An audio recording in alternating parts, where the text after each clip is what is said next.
He's been cast as the villain for centuries. A fiery tyrant with horns, ruling over the damned from a throne of bones, cloaked in smoke and vengeance. But that's not the Hades the Greeks knew. He wasn't evil or cruel. He didn't burn sinners or torment souls. Those jobs belonged to others, to the Furies, to the judges of the dead, to the more shadowy figures of the underworld. Hades simply ruled, not with wrath or pride, but with order and silence. He didn't seek worship or meddle in mortal affairs. He wasn't loved, but he was respected. Feared as well, but only because death itself is feared. The end is always terrifying, no matter how gently it arrives. He was the first to fall into darkness when the cosmos was divided. And he embraced it.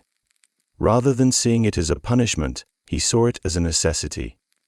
While others chased glory and power, he took the one realm no one else wanted and gave it structure. This is the story of Hades, the god of the dead and the lord of the underworld. Origins, or the world knew Olympus, it belonged to the Titans, ancient forces that ruled the cosmos in a time when chaos and power went hand in hand. Among them stood Cronus, the Titan of time, and Rhea, his queen. It was from them that the Olympians were born. Hades was their fourth child. But Cronus, gripped by fear of a prophecy that one of his children would one day overthrow him, swallowed each of them whole the moment they were born. Hades never saw the sky, never felt the earth beneath his feet, only darkness. Alongside his siblings, he remained trapped in the stomach of his father, silent and suspended in time. It wasn't until the birth of Zeus, the youngest, that things began to shift.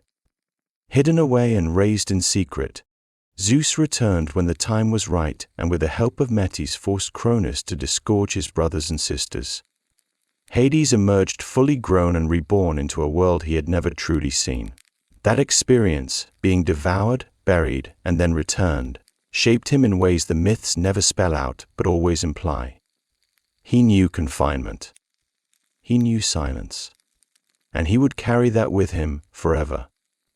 As the Olympians began to establish their place in the world, the time came for them to challenge the old order. The war that followed, the Titanomachy, would be long, brutal, and full of shifting alliances. Hades played a pivotal role in that war, but we'll come back to that later. For now, what matters is this.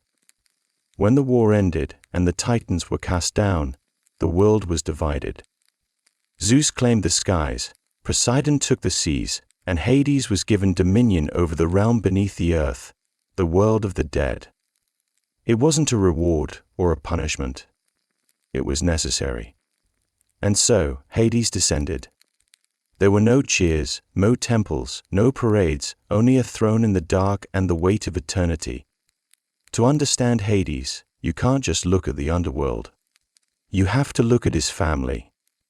The gods who ruled the world above. The ones he rarely stood beside and the one woman who stood beside him. His siblings were Zeus, Poseidon, Hera, Demeter, and Hestia. A divine bloodline that spanned every corner of existence. Sky, sea, earth, hearth, marriage, harvest, and death. Each sibling carved out a realm or role that matched something essential.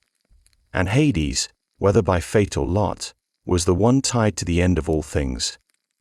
His relationship with Zeus and Poseidon was complicated. They weren't enemies, but they weren't close either. They ruled their own domains, and rarely did their paths cross. Zeus had the sky and the throne on Olympus. Poseidon held the sea, the storms, and the fury of earthquakes. Hades, he ruled the dead, and he ruled them alone. While his brothers often meddled in mortal lives, waged wars, and chased women across the earth, Hades remained in his realm. He didn't visit Olympus often. He wasn't part of the petty squabbles, the politics, the seductions, or the spectacles. He was removed not because he was lesser, but because he simply didn't care for any of it. But if there was one bond that defined him, it was his connection to Persephone. Persephone was the daughter of Demeter, goddess of the harvest, which also made her Hades' niece. Their union wasn't born from a chance meeting or mutual flirtation. It was arranged in secret with the approval of Zeus and without the consent of Demeter or Persephone herself. But that's a story for another chapter. But what matters here is that Persephone didn't stay a prisoner. She became a queen. And in time, she would rule the underworld beside Hades as an equal. Not a side piece, not a shadow, but a queen in full. Hades was faithful to her. One of the only major male gods in Greek mythology who didn't have a string of lovers or illegitimate children scattered across the world. There are whispers about nymphs like Minthe and Leuce, fleeting relationships that never became more, but there was never a Hera to his Zeus. No dozens of affairs to unravel. Hades was many things, but he was never unfaithful. Outside of Olympus, Hades had a court of his own. Not gods of joy and thunder, but beings of shadow and transition. There was Charon, the ferryman who carried souls across the river Styx. Thanatos, the personification of death, and his brother Hypnos, the god of sleep. The Erinyes, the Furies, who punished oath-breakers and crimes against kin, and Hecate, the torch-bearing goddess of magic and crossroads, who moved between realms and was one of the few deities welcome in his domain. These weren't allies of war. They were guardians of boundaries like Hades himself. Each one represented a threshold between states. Life and death, sleep and wakefulness, crime and punishment, silence and speech. Hades didn't surround himself with flatterers or revelers. He kept company with those who understood what it meant to carry a burden alone, and maybe that's what set him apart. While the other gods ruled over life's pleasures, Hades ruled over its final truth. And he did it not with pride or cruelty, but with quiet conviction. Appearance. Hades wasn't flashy. He didn't soar through the skies on a thundercloud like Zeus or erupt from the sea with a trident in hand like Poseidon. He didn't need spectacle because his presence alone carried weight. The ancient Greeks rarely depicted Hades in vivid detail, and that wasn't due to lack of imagination. It was fear. Saying his name aloud was thought to draw his attention, and calling upon him directly was seen as dangerous. Instead, they used titles, symbols, and subtle gestures. He was called Plauton, the wealth giver, not because he was generous, but because all precious metals, jewels, and resources of the earth lay beneath his feet. Every grave, every seed buried in soil, every coin dropped into the dirt, it all belonged to him. In art, when he was shown, Hades looked regal, not monstrous, not skeletal, not horned or aflame like modern pop culture would have you believe. He was often depicted as a stern, bearded man, seated on a dark throne, his expression unreadable. He wore long robes, sometimes black, sometimes deep red. And beside him stood Persephone, the queen of the underworld, often the only source of warmth in the scene. By his side, you might find Cerberus, the three-headed hound that guarded the gates of the underworld. Loyal, terrifying, and untamed by all except him. In his hands he might hold a bident, a two-pronged staff resembling Poseidon's trident, but distinct, or a drinking horn, or even a cornucopia, symbolizing not only the wealth of the earth, but also the cycle of life, death, and renewal. But perhaps the most famous of his possessions was the Helm of Darkness, also called the Cap of Invisibility. Forged by the Cyclops, this helmet rendered the wearer completely unseen. Hades used it in battle, in silence, in strategy. It wasn't about aggression. It was about presence without intrusion. He didn't need to be seen to be felt. Hades didn't need temples. He didn't need parades or praise or pageantry. He was felt in every funeral pyre, every burial mound, every whispered oath spoken over a grave. And when his name was spoken aloud, if it had to be, it was done with respect. Because even the gods didn't mock the one who ruled what waits for us all. Nature of Hades, roles, personality, powers, and weaknesses. Hades didn't rage, charm, seduce mortals, or hurl storms from above. He simply ruled, and that in itself made him different from almost every other Olympian. He was the god of the underworld, not of death itself, but of the place souls go when their time in the world ends. The Greeks were careful about that distinction. Death had a name of its own, Thanatos. Hades didn't reap lives. He received them. He didn't decide when people died. He decided what happened afterward. His realm was one of law, order, and permanence. Souls entered, and unless the gods intervened, and they rarely did, those souls stayed. Hades maintained the balance between the living and the dead. He made sure that no mortal could cheat death, and no shade could slip back into the world of the living without consequence. This wasn't cruelty. It was structure. It was duty.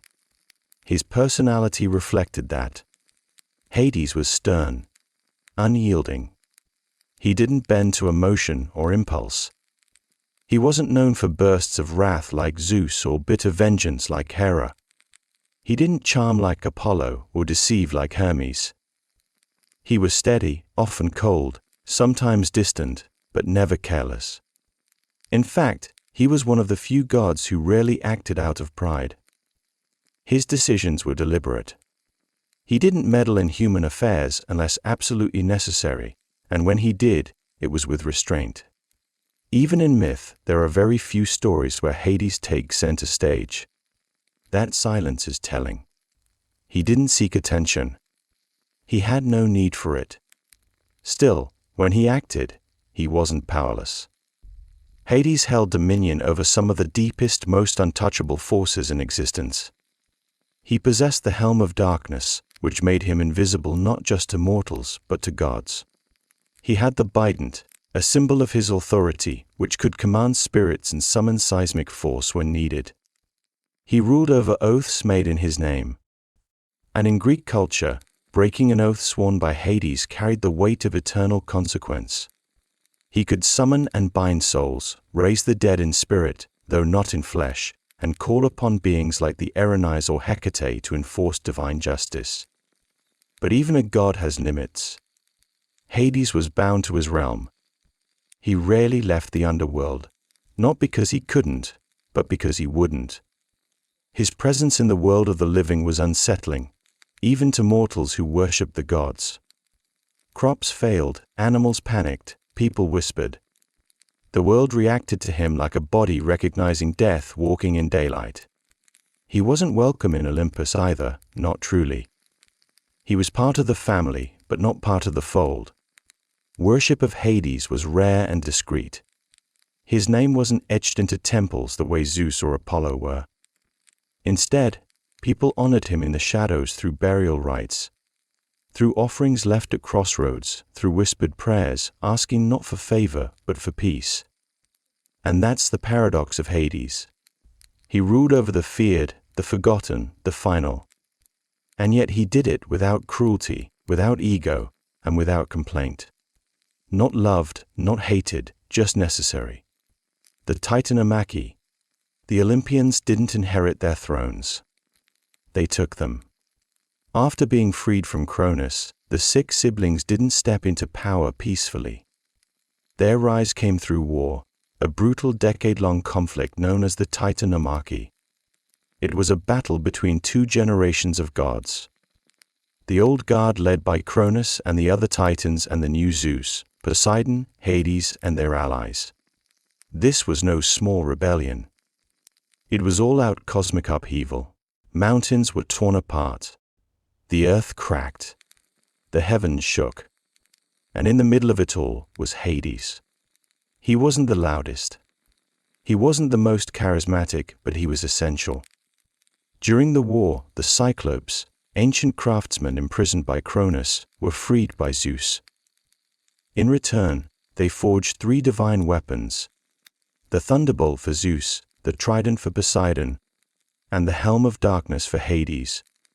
While Zeus led with thunder, and Poseidon struck with waves and quakes, Hades fought a different kind of war, one of strategy and sabotage. Using his helm, he moved unseen through the battlefield. He infiltrated the Titans' camps. He disrupted enemy movements. He launched ambushes that came out of nowhere. His presence wasn't noticed until it was too late. He didn't fight for glory. He didn't deliver speeches or inspire armies. He just got results. The myths don't dwell on the moment Cronus fell, but they make one thing clear. The Titans were defeated and the Olympians stood victorious. If you want to see my full video on the Titanomachy, check the video in the top right-hand corner or check the video description below. It was one of my first videos, but the story still holds up. It was then after 10 years of war that the world was divided. Zeus as the leader took the heavens. Poseidon claimed the sea and Hades was granted dominion over the underworld. It's often said that Hades drew the short straw, that he was unlucky or even tricked, but that's a modern spin. In ancient Greek tradition, the division wasn't seen as punishment or reward. It was balance. Each realm had to be ruled, and someone had to rule over death. Hades didn't protest. He didn't demand the sky. He accepted the role that no one else wanted, and he made it his own. And so, while his brothers returned to the world above and built a kingdom of clouds and waves, Hades descended into the depths. No more battlefields, no more thunder, only silence and a throne waiting in the dark. Hey everyone, just a quick intermission. Intermission here. I wanted to say thank you for watching this video. It really means a lot to me. Did you know that over 80% of you who are watching right now aren't subscribed to the channel? If you've enjoyed this content so far, it would be incredible if you could hit that subscribe button. It's a small gesture, but it really helps the channel grow and ensures that you won't miss any more of our fascinating stories we explore together. Also, if you're feeling generous, please give this video a thumbs up, leave a comment, and share with anyone else who may enjoy it. Your support really does make a difference and keeps the content coming. Thanks again, and let's get back to the story. Abduction of Persephone. This is the story that defined Hades more than any other, and like most ancient myths, it's not as simple as it seems. Persephone was the daughter of Demeter, goddess of the harvest, and Zeus, king of the gods. She was young, radiant, and deeply loved, especially by her mother. Demeter kept her close, sheltered, untouched by the chaos of Olympus or the desires of other gods, but Hades saw her. Whether it was love, longing, or the loneliness of his shadowed throne, he wanted her to be his queen. He didn't ask Demeter. He didn't court Persephone. He went to Zeus, Persephone's father, and got his approval in secret. Then one day, as Persephone picked flowers in a field, the earth split open. From the chasm rose Hades in his black chariot, pulled by immortal horses. He seized her, vanished into the ground, and the world closed over them. It was sudden, shocking, and silent. Demeter searched the earth endlessly for her daughter. No one spoke, and no one helped. Days turned into weeks, weeks into months. Crops withered, fields died, famine spread. The goddess of the harvest had withdrawn her gifts, and humanity began to suffer. Eventually, Demeter learned the truth, and she was furious. She confronted Zeus, and when he didn't act, she threatened to destroy all life unless her daughter was returned. The balance of the world teetered on collapse, and finally Zeus relented. But there was a problem.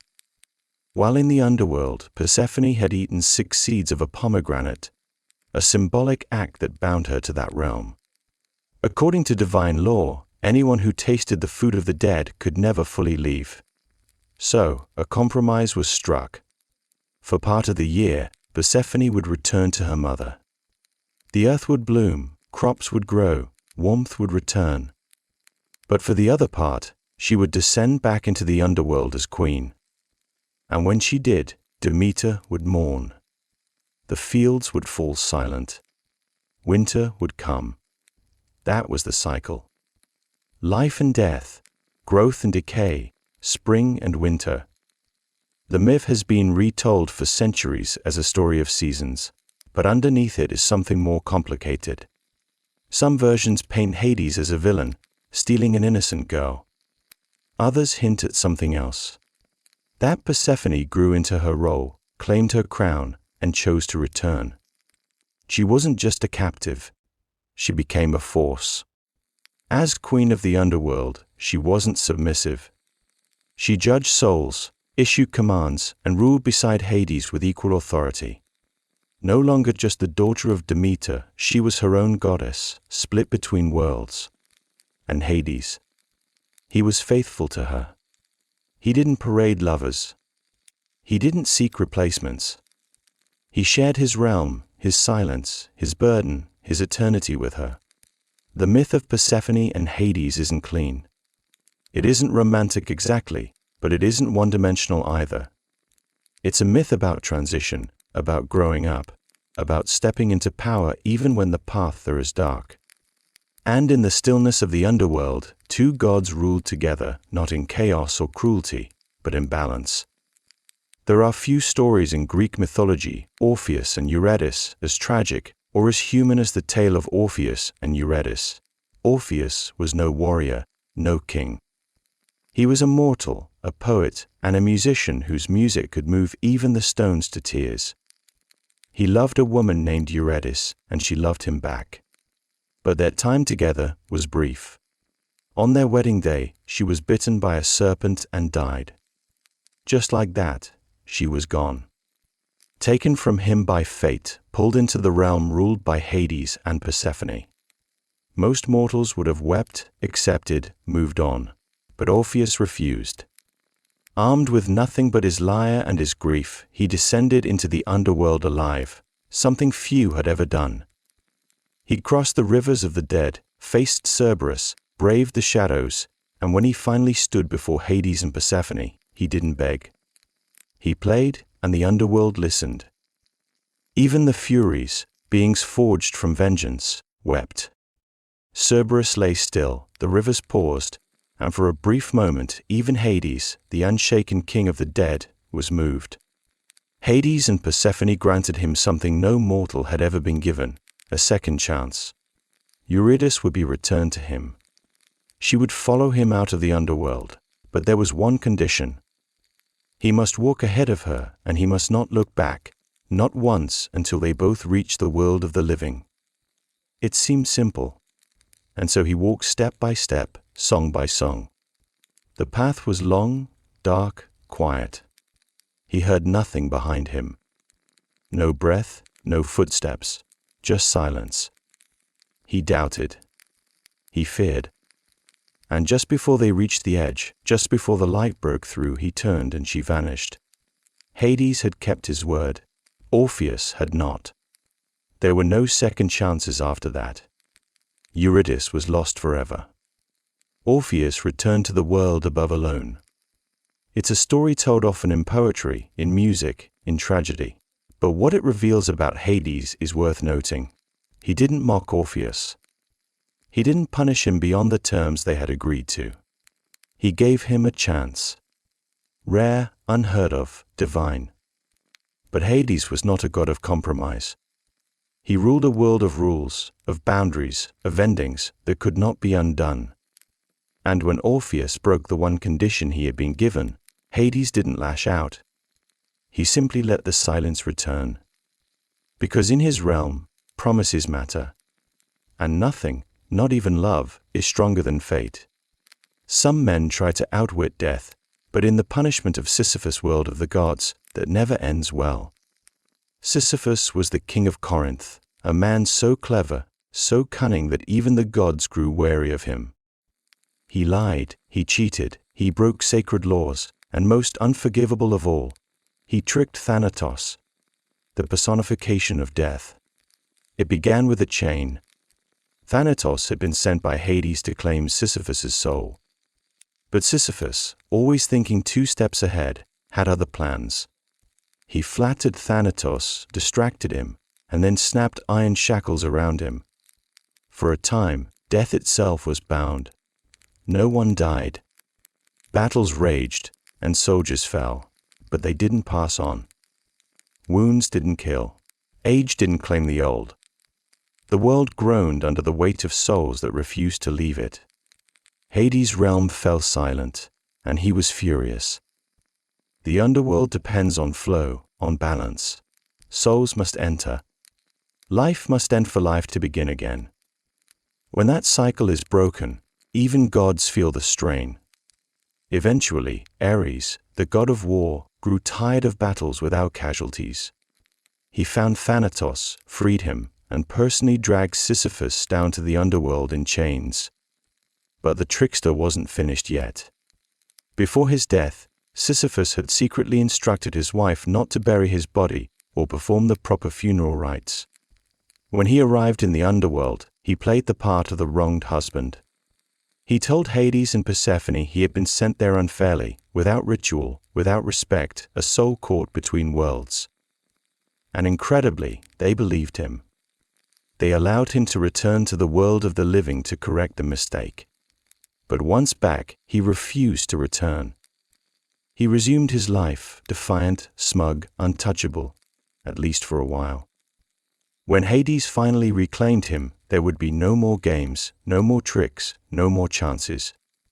Sisyphus was condemned to an eternal punishment, one that matched the arrogance of his defiance. He was made to push a boulder up a steep hill, only for it to roll back down just before reaching the top. Over and over, forever. No rest, no reward, no escape. That's how Hades handled betrayal. Not with fire, not with torture, but with futility, a quiet, endless echo of consequence. Because Hades wasn't just the god of the dead. He was the guardian of order, of oaths, of limits that no mortal could break without cost. Sisyphus tried to beat death. And in the end, it was death that beat him, not with cruelty, but with certainty. Heracles and Cerberus Heracles had done the impossible, 12 times to be exact. But his final labor would take him farther than any mortal had gone before into the depths of the underworld. King Eurydice, hoping to finally kill the demigod hero, assigned a task that no man could survive. Bring back Cerberus, the monstrous three-headed hound of Hades, a guardian of the dead. A beast that let souls in but never out. Most would have refused, but Heracles didn't. Armed with his lion's skin cloak and unshakable will, he made his descent not as a spirit, not in disguise, but as a living man, entering the realm of the dead. He passed the gates. He faced shades and terrors. He even encountered the ghost of Meleager, a fallen hero who would later play a part in introducing Heracles to his own future wife, Deianira. Eventually, he stood before Hades and Persephone. This moment says a lot about the Lord of the Dead. He didn't rage. He didn't strike Heracles down. He didn't bar the hero from returning. Instead, Hades listened. Heracles made his request, and Hades offered a deal. He could take Cerberus if he could subdue the beast with his bare hands. If Heracles was strong enough, the underworld would not stop him, and Heracles agreed. He found Cerberus at the gates of Tartarus, snarling, coiled, massive.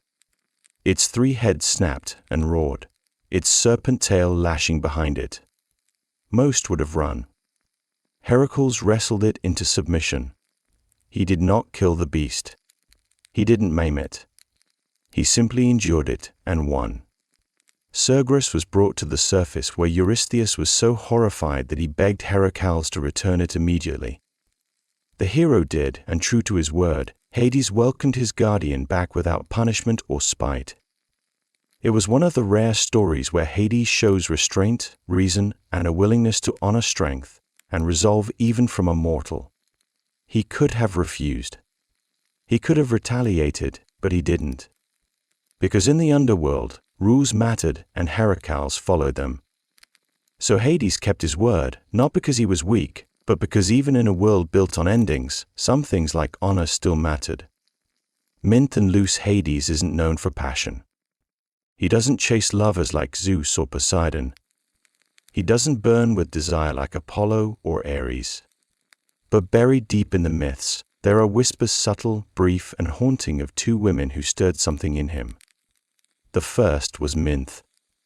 She was a nymph who lived near the river Cocytus, a minor spirit by most standards, but beautiful and ambitious. In some versions of the myth, Minthe was a former lover of Hades, taken before he wed Persephone. In others, she attempted to seduce him afterward, believing herself more worthy of the underworld throne. Whichever version you follow, the outcome is the same. Persephone found out, and she didn't respond with words. She crushed Minthe underfoot, either literally transforming her into a plant or figuratively reducing her to dust in Hades' court. But from that dust grew a fragrant herb, mint sharp, bitter, and unforgettable. In ancient Greece, mint was used in funerary rites. It masked the scent of death, refreshed the air, and lingered in memory long after the ceremony, just like the myth. Then there was Leuce, another nymph. Less confrontational, more tragic. She too caught Hades' attention. Unlike Minthe, Leuce didn't try to become queen. She was gentle, pale, and fleeting.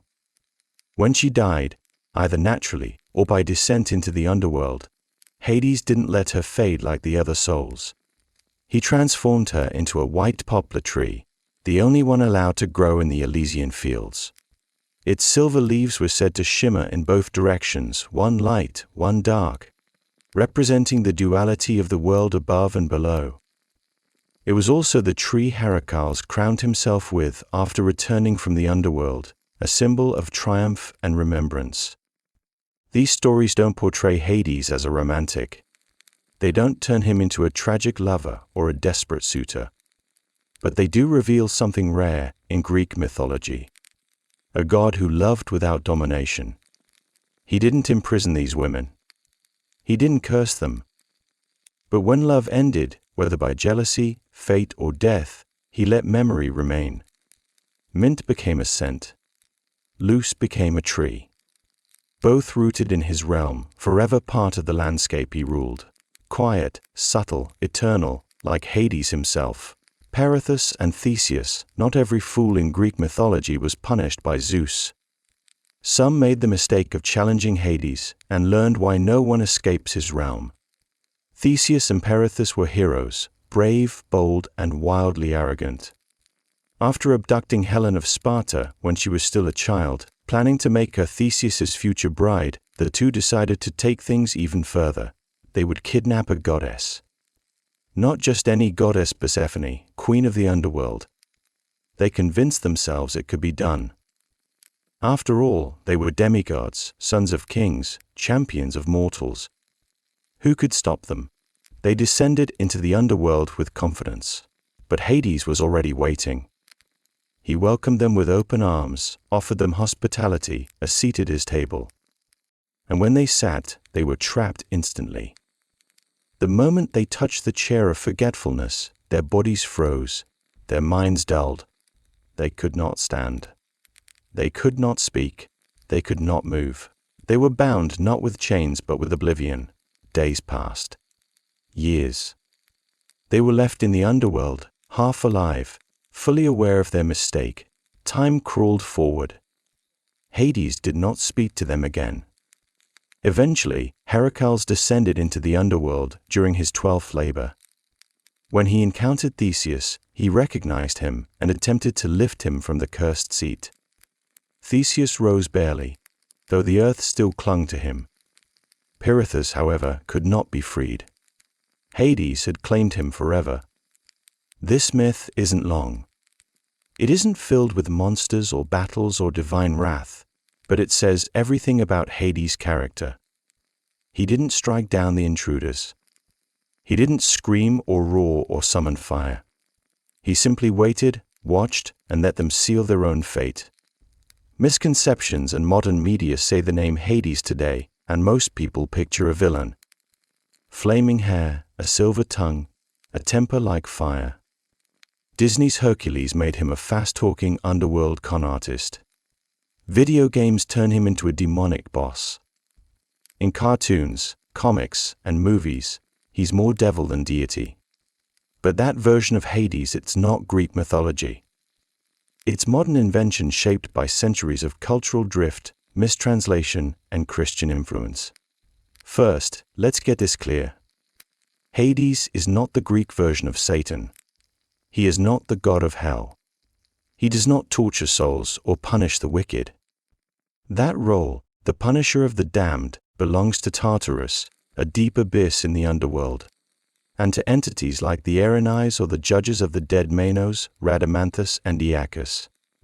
Hades simply rules. He oversees the dead. He maintains the flow. He doesn't assign suffering. He ensures souls go where they're meant to.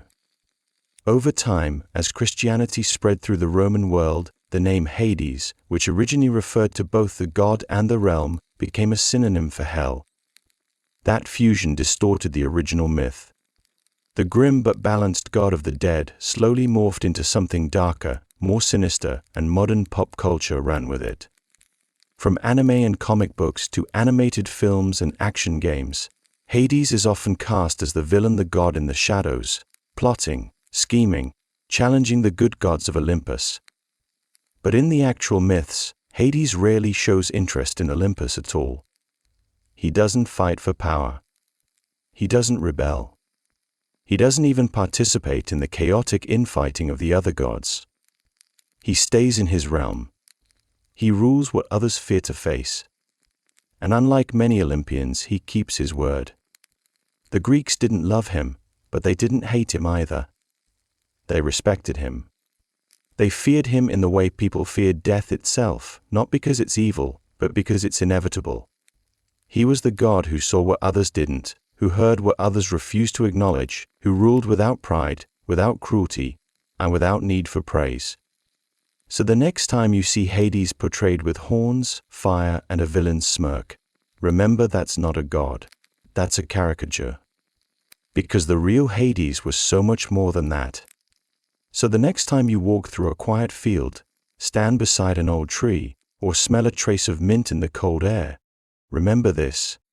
The underworld isn't only beneath our feet. It's in every ending, every turning of the seasons, every silence we try not to hear. And in that silence, Hades still rules. Not as a monster, but as a king of shadows who keeps the world in balance, one breath, one life, one passing moment at a time.